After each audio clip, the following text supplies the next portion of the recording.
Welcome to the How to Be Awesome at Your Job podcast, the show where brilliant professionals share how to sharpen the universal skills required to flourish at work. Enjoy more career fun, wins, meaning, and money with your host, Pete McKee.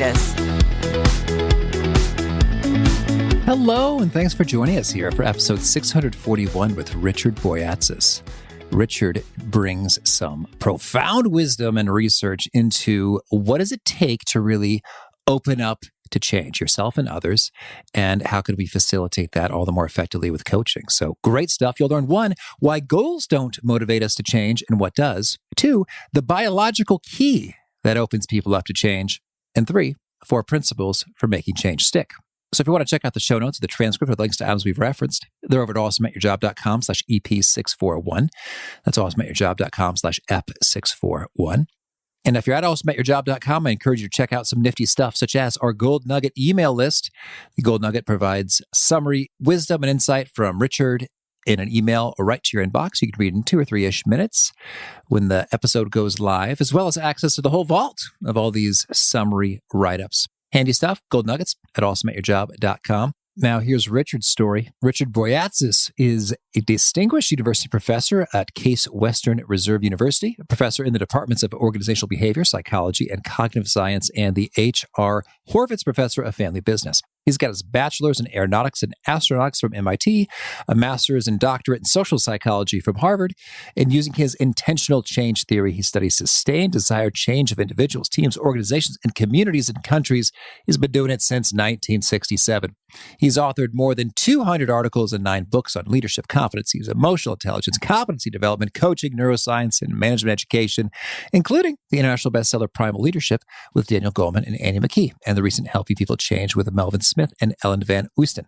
His Coursera MOOCs, including Inspiring Leadership Through Emotional Intelligence, have over 1 million enrolled people from 215 countries. He's a fellow of the Association of Psychological Science, the Society of Industrial and Organizational Psychology, and the American Psychological Association. Big thanks to Richard for sharing his wisdom with us, and big thanks to our sponsors. Check them out. One sponsor to check out is Storyworth. Whenever I'm thinking about meaningful Father's Day gifts, Storyworth leaps to mind. Storyworth helps you preserve precious memories and stories from your father for years to come. Each week, Storyworth emails your loved ones a thought-provoking question that you get to help pick, such as, what's the bravest thing you've ever done? I personally love the prompt so much that I have refreshed Storyworth's questions page many times looking for more. Storyworth makes the writing process super quick and easy. All your loved one needs to do is respond to that email with a story, and then you get a quick copy of that. And after a year of this fun, Storyworth compiles your loved one's stories and photos into a beautiful keepsake hardcover book that you'll be able to share and revisit for generations to come. Families love Storyworth so much, they've got 25,000 5-star reviews on Trustpilot and have millions of stories preserved. So give all the fathers in your life a unique, heartfelt gift they'll all cherish for years. Storyworth. Right now, you can save $10 on your first purchase when you go to storyworth.com/awesome. That's storyworth.com/awesome to save $10 on your first purchase. And big thanks to our sponsor, Acorns. Acorns makes it easy to start automatically saving and investing for your future. You don't need a lot of money or expertise to invest with Acorns. In fact, you can get started with just your spare change. Acorns recommends an expert-built portfolio that fits you and your money goals, then automatically invests your money for you. NerdWallet.com, whom I love on these sorts of matters, gives Acorns a whopping 4.7 stars and says, quote, if you want to make the most of your spare change, there's no better place to do that than Acorns. Head to acorns.com/awesome or download the Acorns app to start saving and investing for your future today. And we got a legal disclaimer here. It may not be representative of all clients. Tier 1 compensation provided. Compensation provides an incentive to positively promote Acorns. View important disclosures at acorns.com/awesome. Investing involves risk, including the loss of principal. Please consider your objectives, risk tolerance, and Acorns' fees before investing. Acorns Advisors LLC, Acorns, is an SEC-registered investment advisor. Brokerage services are provided to clients of Acorns by Acorns Securities LLC, member FINRA/SIPC. For more information, visit acorns.com. One sponsor to check out is Harvard Business Review. This brilliant magazine, published at hbr.org, is the leading destination for smart management thinking. Fun fact, HBR has been mentioned in 108 episodes of the show. That's because HBR has great stuff that comes up often. They've got explainer videos, podcasts, real-world case studies, and much more. I think of HBR each night that I put on my special orange glasses. Their article, Will Blue Light Glasses Improve Your Sleep?, revealed that those who wore them reported better sleep and a 7% improvement in work performance as compared to those who wore the sham glasses. So I cite HBR anytime anyone tells me that I look silly wearing them. Now, much of HBR's content is available for free when you sign up at their site. Subscriptions that get you unlimited content cost $10 a month. If you visit hbr.org/subscriptions and enter the promo code AWESOME, you can save 10% off of that subscription. Again, to save 10% off of your HBR subscription, go to www.hbr.org/subscriptions and enter the promo code AWESOME. Here is Richard. Richard, thanks for joining us on the How to Be Awesome at Your Job podcast. Thank you. Well, I'm so excited to hear what you've got to say. And you've got your doctorate in social psychology from Harvard. And in my personal opinion, social psychology experiments are among the most fascinating of them all. Could you share with us a particularly intriguing experiment that either you've run or just run across? Well, it's worth it to know that I'm basically a scientist because Right. my first career was designing control systems and interplanetary vehicles. It was after I did that for 6.5 months, I found it boring. So I left and turned to psychology. But I don't mostly do experiments. Mostly what I do is help people change. So I started out when I first turned to the light side of the force of psychology. I started working on how graduate students at MIT helped each other or didn't. And then I expanded that to working with alcoholics and drug addicts and training therapists, and then shifted back to something a little less depressing, which was how to help people develop as leaders and managers. And since 87, most of my work is really focused on how do you help 25 to 75-year-olds grow and develop. Mm-hmm. Well, we love doing just that here, and most of us are in that age zone. So tell us, what's perhaps the most surprising discovery you've made along the way about how people change and can help others change? Well, for the longest time, I thought that the real motivator for people was the discrepancy between where they wanted to be and where they were. And in my theory, it's called the real ideal self. And other people had started to write about it years afterwards. But what I discovered in the last 20 years, and part of that came about through a series of fMRI studies I did, neuroimaging studies, and some hormonal studies, is that the real motivator for learning and change is not the discrepancy. It's your dream.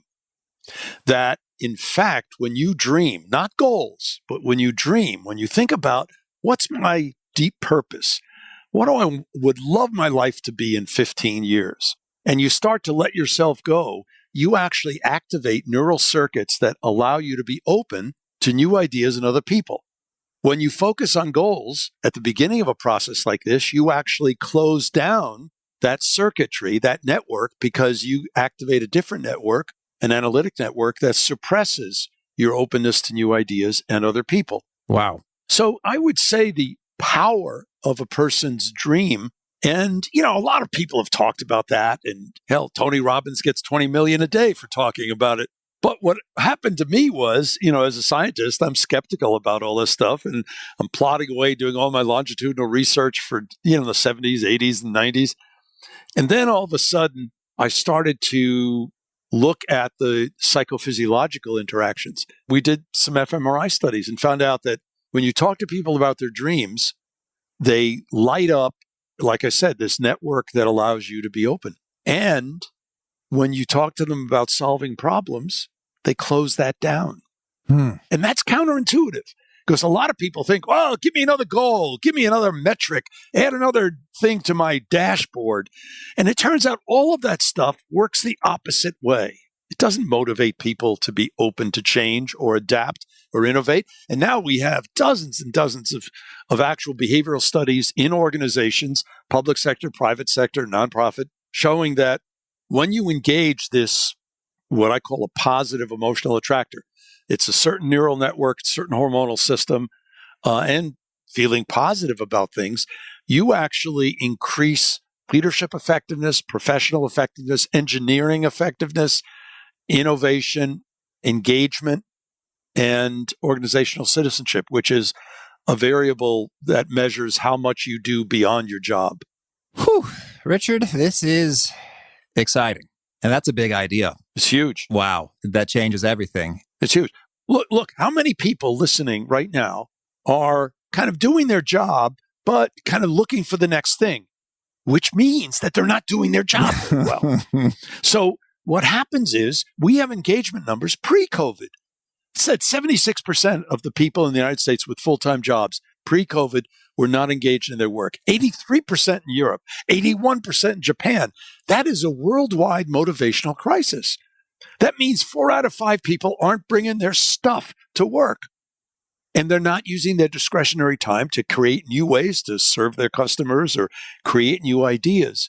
I ran into this decades ago when I'd be coaching as a part of leadership programs, the CFO of a Fortune 500 company, and I'd discover that his eyes would light up when he talked about the body shop that he and a friend started that now has 5 outlets. I mean, he was the CFO of a Fortune 500 company. You'd think he'd be somewhat excited about that. And it turns out he wasn't. Oh, boy. So the question that we all face is not just as a leader, as a manager, as a parent, as a teacher, how do I motivate other people to be interested in learning and change? But how do I keep myself motivated? Because we know from the neuroscience studies about this that our brains are hardwired to pick up on the emotions of others. Literally, this is not kind of betazoid empaths. This is real human adult brains. We actually pick up on the emotions of others around us in 8 to 40 thousandths of a second, milliseconds. Deeply unconscious. And even if people are masking what they are feeling, we're picking up the real feelings.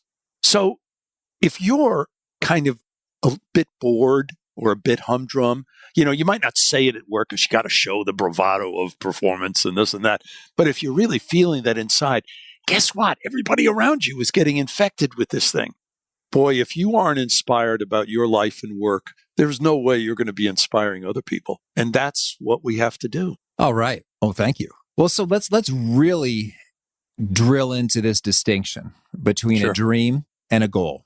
Like, lay it out for us. Like, what are the fundamental differences between a dream and a goal? Sure. Here's the question. The single question that we ask that we now know, if we spend 20 or 30 minutes talking about it, you're lighting up. If your life were fantastic 10 to 15 years from now, if it was absolutely perfect, what would it be like? So first, we say life, not just work, because work's a subset of life. Secondly, we go out 10 to 15 years because we don't want to do 3 years because people forecast. And when they forecast, they put blinders on and say, well, I can't get there. And we have to emphasize absolutely perfect. So you actually want people to break with reality. Mm-hmm. And very often, some people have trouble, especially if they come from economies or political entities or nations that are under a lot of repression. They can't dream. So the dilemma is, how do we break out of that? And that's where what we need to do is to not let ourselves have these blinders on that other people have imposed. It does not mean that it automatically can come true, but it may be the pursuit of it that's the most important. Because the one thing we know neurologically and psychologically is that when you dream, you actually feel hopeful about the future. It's one of the reasons why I tell people, do not watch the news on TV these days. Mm-hmm. If you want to get news, read something. It's less emotionally affective. The news is bound to make you either angry or throw you on an emotional roller coaster. So the key thing ends up, how do you feel hope? How do you feel hopeful about the future? And part of that is you start to dream. And for many people, once you start to dream, things open up. And it literally, it seems like ideas come to people and they start to notice things. Goals are very useful when you want to focus and you want to get something very specific done. I published a research study in 1970 showing that if you set specific goals, you'll achieve your behavior changes 3 times more likely than if you don't. The problem is today, if we set a goal, we actually stimulate a part of our psyche that says we should be working toward it. I mean, why do you think most people can't lose weight? Most people can't lose weight because it's a negatively framed goal. And almost everybody who seeks to lose weight will lose it and then they'll gain it back. Treatment adherence. That's doing what your physician or nurse says you should do after surgery or a diagnosis. It's about 50% in most cases. People do about half of what they're supposed to do. And if it's really serious, like coronary bypass surgery, it's about 20%. They do it less when it's more serious. Huh. Okay. Yes. And the same thing we could say, most of us, with regard to what we eat or what we drink. So one of the things that you start to realize is that there's something insidious about the way we get our messages about how we should change.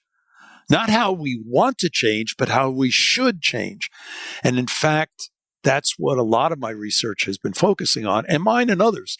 You know, other professors, Melvin Smith and Ellen Van Oosten, who co-authored a recent book with me that Harvard Business Review Press published, and a lot of other academic articles and things. So it's not just me alone, but one of the things that's very clear is most of the time when we want to help someone, we try to fix them. Mm-hmm. Give them a tip. Okay, here's what you should do. You want to stick to it. You want to get more drive. Do you want to make, your podcast be listened to by millions, not just a few 100,000? Here's what you should do.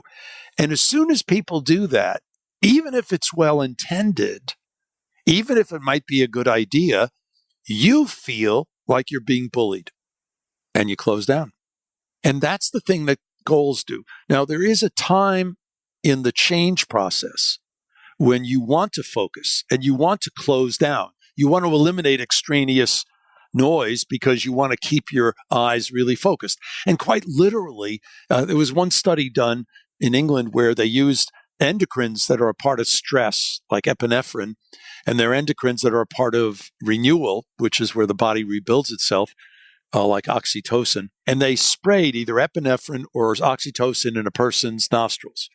And what they were able to show was that peripheral vision, which for most of us is about 180 degrees. If you're not a pilot, you wouldn't know this, but if you want to measure your peripheral vision, look straight ahead at a dot on the wall and move your hands, start moving them about a hand's length away from your shoulders and keep moving them back until you just lose sight of them. Meanwhile, you're just focusing forward. Mm-hmm. Yeah, mine's about there, a little less than yours, Pete, but you're younger. Mm-hmm. So, I'm like 175, 170 degrees. You're closer to 180 or 200. Under epinephrine spray, which is the stress, mild stress, not acute, it goes down to 30 degrees. No kidding. No kidding. So what happens is when you set a goal, you focus. The benefit of setting a goal is to focus. And when you focus, you're not paying attention to all that. You don't know that your dog wants to go out. You don't know that your spouse or partner, wants you to go to the grocery store. Well, you forget all that. But that's also what allows you to get something done. So goals are useful around the change process later on. Unfortunately, too many people today think by being specific early on or giving people negative feedback, you can get them motivated to change. And all you do is just make people feel like you're a helping bully. Okay. Well, so let's talk about the helping side of this. So individually, got it.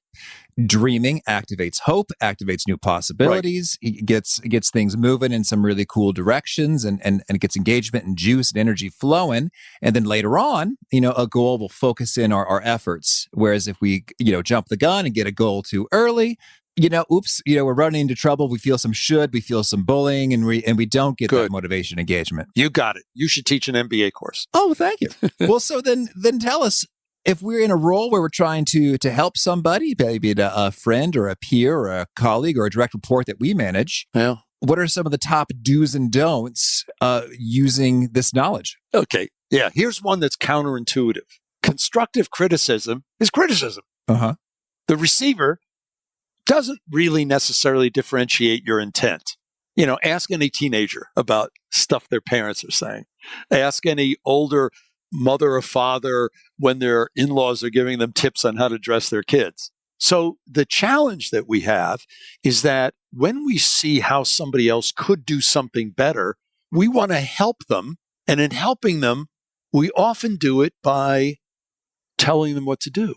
And we now have the evidence that tells us that this closes people down, and it's too early. So if you see something that somebody is doing wrong, keep it to yourself. Okay. Because telling them that they're doing wrong will not be better than nothing. In fact, it's worse than nothing. Okay. Worse than nothing. Yeah. Speak it up, all right?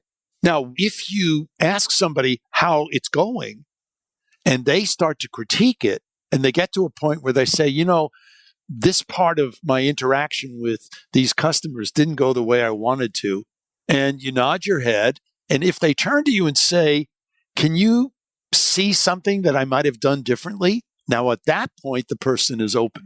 Okay. So the key has a lot to do with listening to others. I mean, it sounds silly. It's so simple, but it isn't simple. It's hard to listen to others. We're too busy pushing our own thoughts.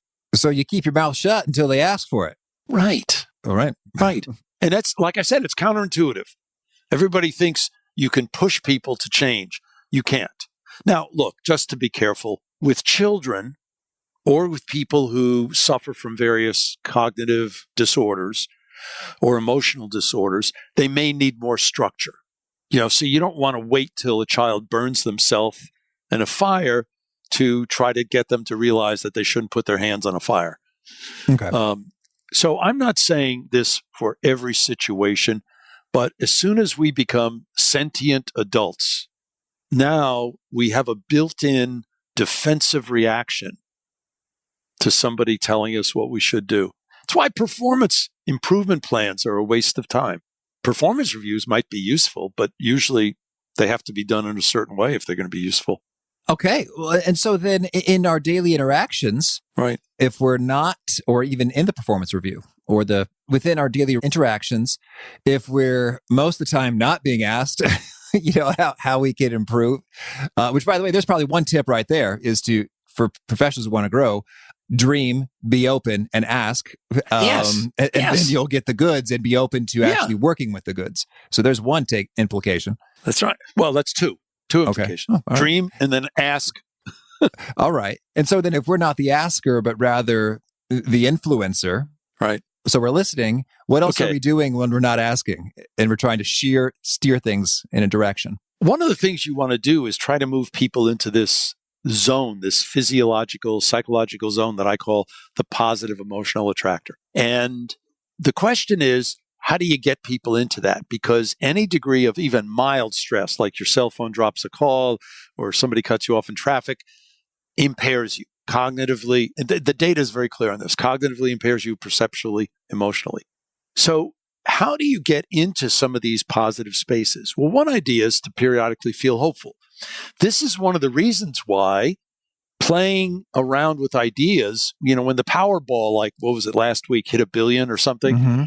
It's fun to say, okay, you'd get 736 million and, you kiss off 300 million of that to taxes, but you're left with $400 million, which if you invest in a diversified portfolio is going to kick off 20, 30 million a year.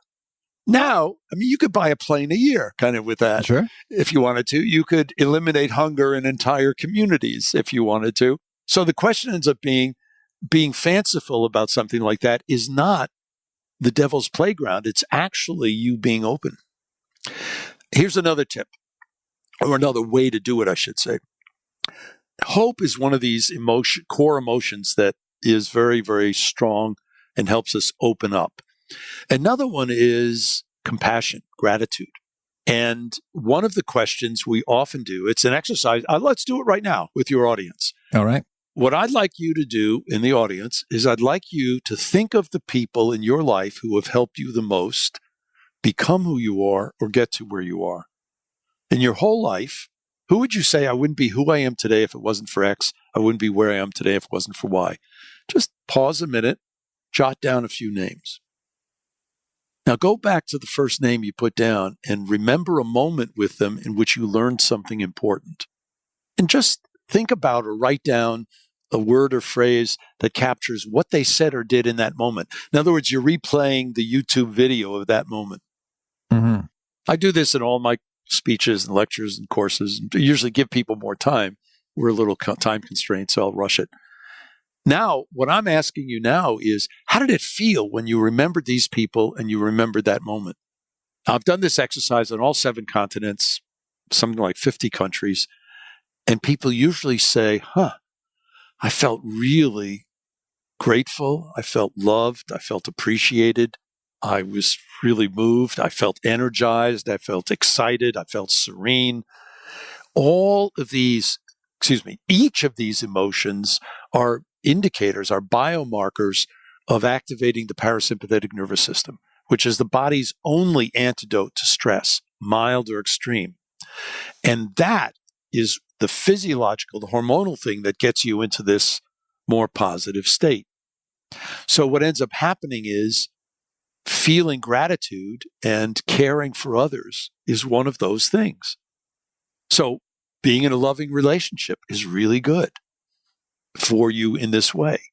Spending time laughing with your children or close friends is really good. Helping people who are less fortunate is really good. Having a dog or cat, or in some places a horse or a monkey, something you can stroke. Because when you pet them, I have 2 golden retrievers. When one of them comes up to me, I stop what I'm doing. I pet her for a while. She goes into a parasympathetic response because of the emotional contagion. I pick it up. I'm going into this good zone. She picks it up back. We're having a moment here. Mm-hmm. But we're both allowing our bodies, our minds, and our spirits, quite literally, to rebuild themselves. So what happens is moments of hope, moments of caring and compassion, moments of mindfulness or centeredness all really help. So I know folks who are coaching others during this COVID crisis. So they're doing it on Zoom or video. And they start, because of all the stress in our lives, they start their session not talking about how are you feeling. They start by doing about 5 minutes of deep breathing exercises. And it's not woo-woo land. This is helping your body reset itself. It's amazing how powerful it is. Now, if somebody is a practiced, experienced meditator, they meditate a lot or do yoga or martial arts or prayer, these are things that allow somebody to learn the skill of how to reset your body's internal processes. And that's what you want to do for yourself. But you asked me the question, how do you help somebody else? That's how. You help them get into that zone. So we get them into that zone. I guess, Richard, one of the implications of this is that we're not necessarily going to steer someone else's behavior in the direction that we want him to. Right. If it's not in conformity with their dreams. Right. And it just ain't going to happen. I used to have top executives ask me in the 90s, well, wait a minute, if I start focusing on all his dreams and vision, what if the people's dream isn't to work in my company anymore? And my response was, then they don't now. Yeah. Mm-hmm. So yes, I think part of it is you're being more trusting, and it involves risk.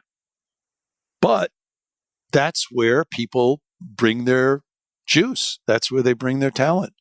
Now, I'm not talking about rainbows, kittens, and, unicorns here. One of the things, we just have a study that's coming out, I think, this month in an academic journal. Dan Goleman and I developed a new measure of personal sustainability about 5 years ago. And then Udayan Dar and John Osiri helped us to run a whole series of studies about it.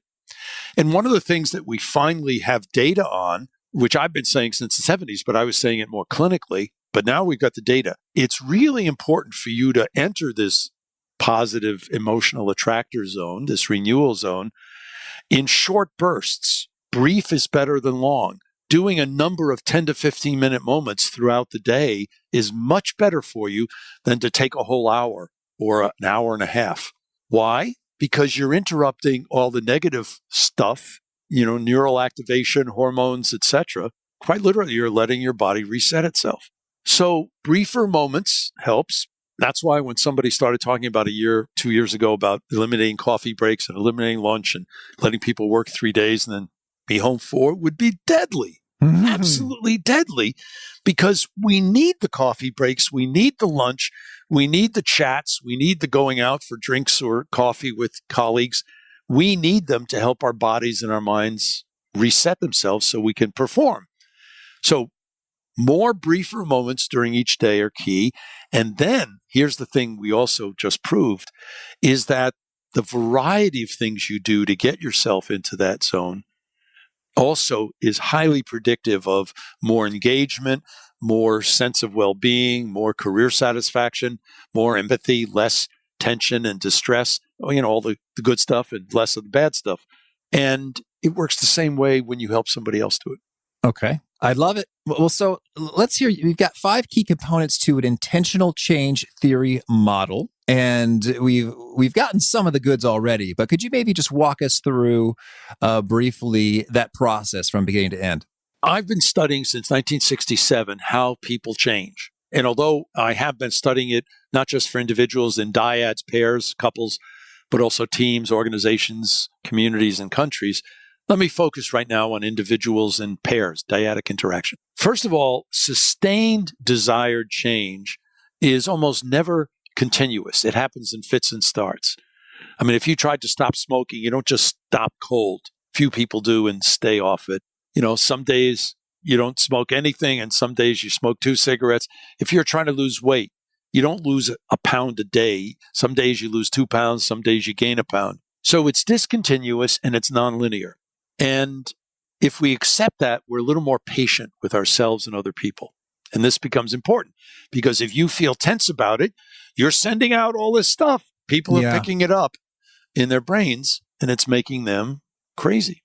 This reminds me, BJ Fogg says, people change better by feeling good, not by feeling bad. And it rings true. Yeah. Yep. That's right. We have the data to prove that now. So with that notion, what I started discovering decades ago, and as I told you, it surprised me 20, 25 years ago when we really zeroed in on it, is that the real motivator of this is the dream, is the personal vision or sense of purpose, or sometimes people call it their calling.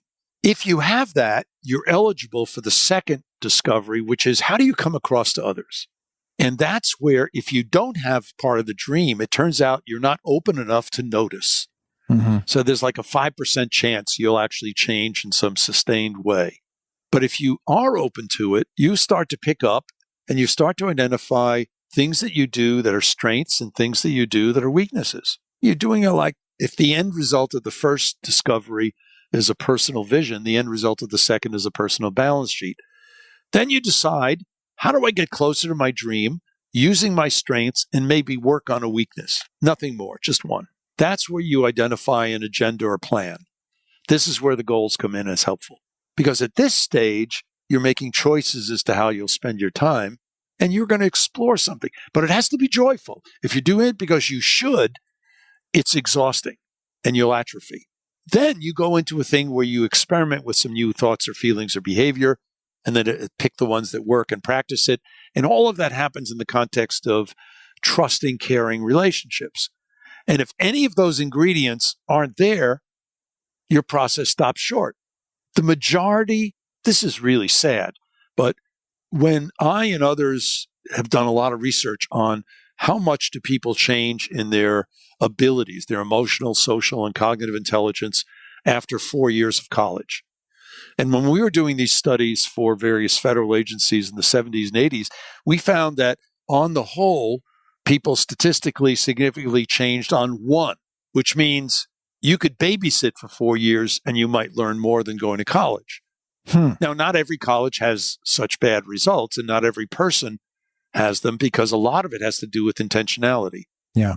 But then we started to realize that certain programs, certain schools taught you in a way that upped that a lot. And those desired outcomes were powerful. But I remember reading a study in the 90s in an MBA program, 28-year-olds, and the question was, how long did they remember what they had learned, in quotes, put on the final exam in their required intro accounting course? 6.5 weeks. All right. That was the half-life of knowledge. Now, there are things we can do that help us retain our learning. And that's why I talk about the sustainability a lot. And part of it is this idea of helping people go into this positive, more open state on a regular basis. It's why when people think they're going to do a lot and maybe even learn a lot by really knuckling down and working 80-hour weeks, what they're doing on the whole is inelastic damage. And they literally compromise their innovation and ability to see things in the environment for the sake of getting a task done. Most of us have to balance those things. And that's a lot of this is around the issue of balance, of being able to go back and forth with a lot of these different things. Well, Richard, I'm kind of curious, what approaches to learning delivered the goods? Apparently they were pretty rare.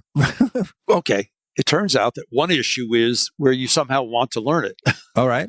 Okay. So, and some people would say, well, I don't know what I don't know. Of course. But the question is, why are you taking it? And if you go back to any of your own courses, Pete, that you took in high school or college or graduate school, when you had to take Spanish, you might have taken 2 semesters, you might have taken 4.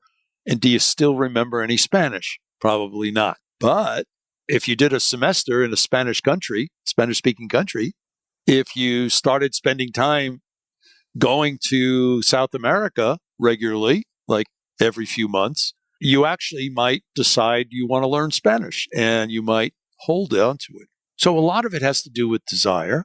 Then the issue is, how does the learning fit into your whole life experience?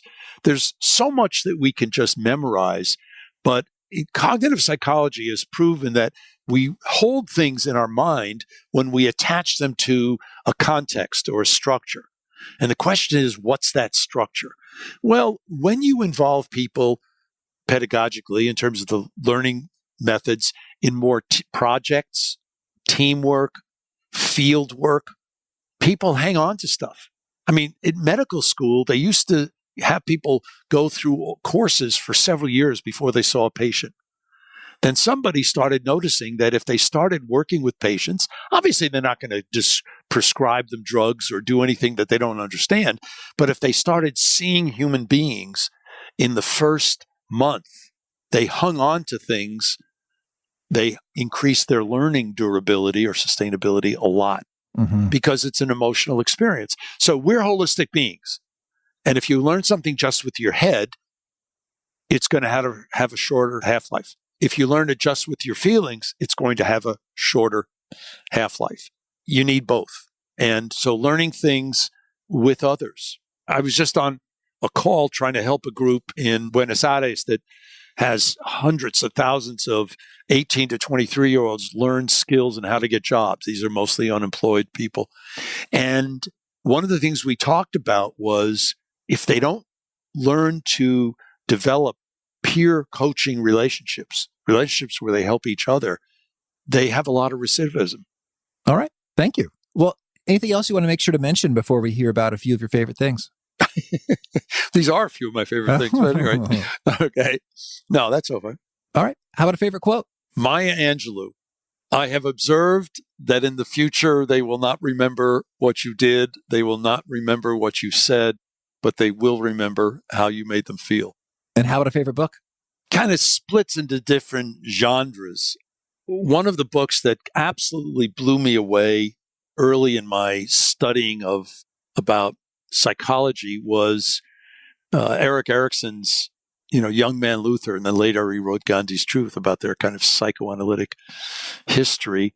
And then there was Dave McClellan's The Achieving Society, Power of the Inner Experience, because he took things from different things, from social psychology and experiments to anthropology to sociology and even history, and blended it all together to come up with insights about how humans are motivated. Those, to me, are just absolutely, phenomenal books. Now, on the fiction side, I love some of the classics, Crime and Punishment and The Great Gatsby. But these days, if I want to relax, there's nothing like a Grisham book. Okay. And a favorite tool, something you use to be awesome at your job? Listening. All right. Which means asking people questions. Now, my wife would say I don't do that as much as I should. And is there a particular nugget you share that really seems to connect and resonate with folks? They quote it back to you frequently.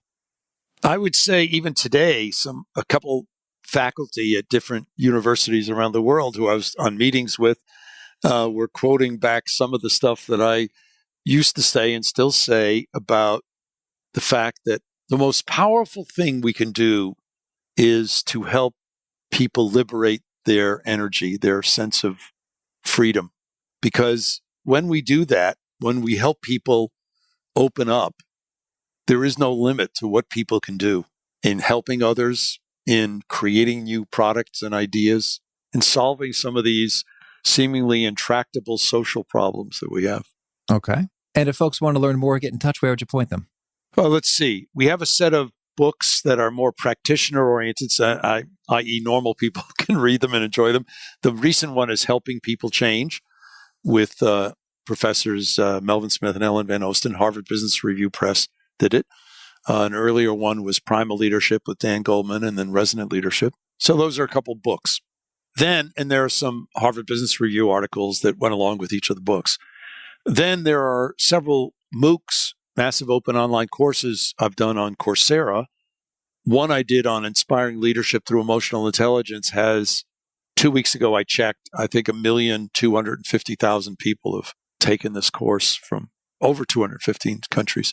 And then, there are all sorts of programs, whether it's listening to podcasts and people interviewing me, or actually coming to Case Western Reserve, where that's my main job, my full-time job, and coming into some of our programs like our Masters in Positive Organization Development. All of these were done as residencies even before COVID. So people would fly in once every few months. And the rest is online. The Executive MBA. We have an Executive Doctorate program that's great for people who have a master's and want to do something more. All right. And do you have a final challenge or call to action for folks looking to be awesome at their jobs? Focus on others. Your job isn't to manage a strategic plan or to manage money or to create a product. If you're in a leadership or management role, your job is to inspire others who will inspire others, who will inspire others, who will actually do the work. All right. Richard, this has been a treat. Thank you. And I wish you lots of luck in all your dreams. Thanks, Pete. Well, I love so much that key distinction Richard shared that associated with dreaming versus a goal. And when you dream, you open up, you imagine possibilities, you're ready to accept new ideas. And then when you've got a goal, you're focused, you're narrowed in. And boy, that makes all the difference in the world in terms of I've felt it. I know what that's like in my body. And I encourage you to think about times when you've just been open and dreaming versus maniacally focused on the goal and how that's different and what you'll hear. And if you're focused on the goal mode, I don't want to hear it. I'm going to keep doing the thing that I've been doing.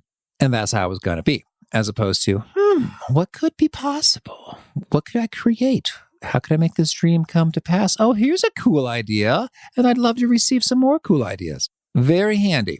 Very handy. So good stuff from Richard. Again, the show notes, the transcript, the links to items we've referenced are at awesomeatyourjob.com/EP641. Hope to catch you next time. And peace.